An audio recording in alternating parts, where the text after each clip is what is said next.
السلام عليكم، يا رب تكونوا بخير. ان شاء الله النهارده هنعمل دبابيس الفراخ الجميله دي اللي كل اولادنا بيحبوها وكلنا بنحبها، وهي مغذيه ولطيفه جدا. هنا هنحطها في اناء كده يكون واسع، ونعصر عليها ليمونتين 3 الموجود يعني. ومعانا البصل اللي هو خدنا العصير بتاعه، بكون فرماه قوي يعني. ومعانا ملح، ومعانا شوية كمان طحينة.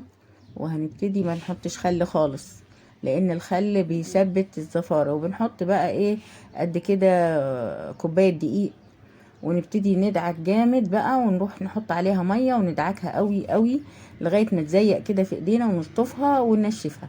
ادي برضو احنا يعني خليتها 5 دقايق كده في المية، بنسيبها شوية كده عشان يطلع اذا كان فيها اي حاجة مدممة. وبنبتدي نفتح الدبابيس كده بالسكينة، بنعمل فتحات. واحنا بنعمل فتحات بنحاول يعني ايه نشد اللحم نبعده من بعضه، عشان يعني ايه تستوي.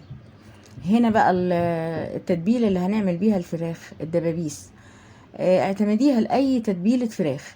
عندنا توم سليم فريش، وعندنا معلقه سكر، ومعلقه صغيره كزبره، وبهارات فراخ، وعندنا فلفل اسود، وشويه شويه شطه صغيره جدا. وبنحط كمان بابريكا، وبنحط الفلفل الاسود زي ما قلت لكم، بس ما بنكترش. وبنحط معلقه مرق الدجاج. ادي البهارات اللي حطيناها. وبنحط مع كوباية زبادي عليهم، وبنحط فنجان زيت، وفنجان خل، وبنحط فنجان صلصة كبير، وبنحط عصير بصل. وهنا بنكسر بنحط بهارات لحمة، وبنحط جوز الطيب. انا بحبها، في ناس ما بتحبهاش ما تحطهاش. وبنحط كمان المستكة معاهم كده، قد 3-4 فصوص مستكة مطحونين، وعودين قرم حبهان، فصين حبهان. بنفتحهم، ما بنخليهمش بالجراب بتاعهم، بنفتحهم وبندعكهم كويس كده في بعضيها، ونتبلها كويس جدا. وبنخليها بقى دي لازم تقعد اقل حاجة 6 ساعات. يعني لو عايزين نعملها قبليها بيوم، معانا ضيوف قبليها بيوم لازم، عشان هي اللحم بتاعها شديد شوية. هنغطيها بالاسترتش باي حاجة. لو عندنا اناء ليه غطا نغطيها ونحطها في التلاجة لمدة على الاقل 6 ساعات. هي بتاخد 12 ساعة، عشان واحنا قلنا ان حطينا في التتبيلة معلقة سكر، يمكن عدى بسرعة البهارات اللي كانت بنضيفها. وانا هكتبها لكم في صندوق الوصف البهارات. ادي خلاص احنا تبلناها كده والصلصة دي انا اللي عاملاها، اللي حطيتها يعني المعلقتين الصلصة الكبار دول. الطماطم جميلة ورخيصة وان شاء الله هنزل لكم فيديو الصلصة وتشوفوه جميل جدا. ادي خلاص احنا بعد ما قعدت حوالي 6 ساعات انا عشان وشوف شكلها اتغير ازاي وشربت من ولو ما عندناش بابريكا، هنا دي حطينا عليه معلقة كبيرة بهارات فراخ. وعندنا تلج، مية بتلج، ودي معلقة نشا صغيرة على الدقيق وعلى البقسماط. ما عندناش البابريكا نحط ادي بنتبل. تعمليها في الدقيق كده، تقلبيها بسرعة كده يعني، وبعدين ننزلها في المية متلج، ونروح نقلبها بالراحة في البقسماط اللي احنا عاملينه. لو ما عندناش بابريكا نحط كاري، يعني ما ينفعش كاري وبابريكا مع بعض. الكاري جميل جدا برضو، بيتحط مع ويديله لون جميل، والبابريكا بتديله لون محمر. الكاري بيديله اللون الاصفر الذهبي. فانا الدور ده حطيت لكم البابريكا.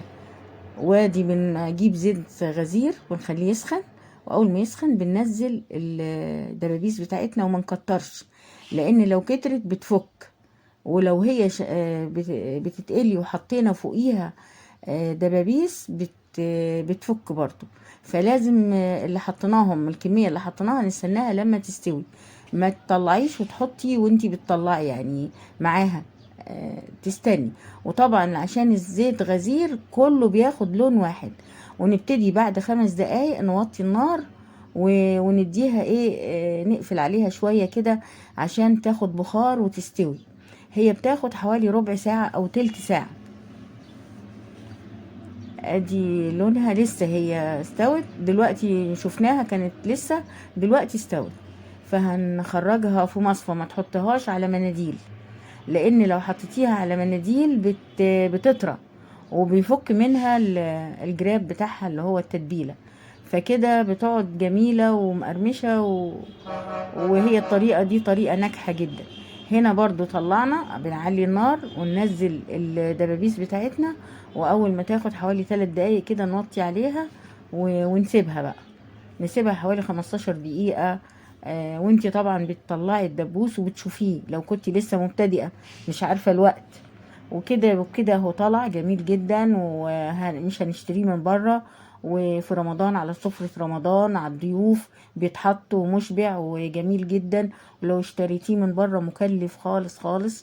كل سنة وانتم طيبين، وخشوا القناة واشتركوا وصلوا على النبي كده، وان شاء الله تشوفوا كل جديد.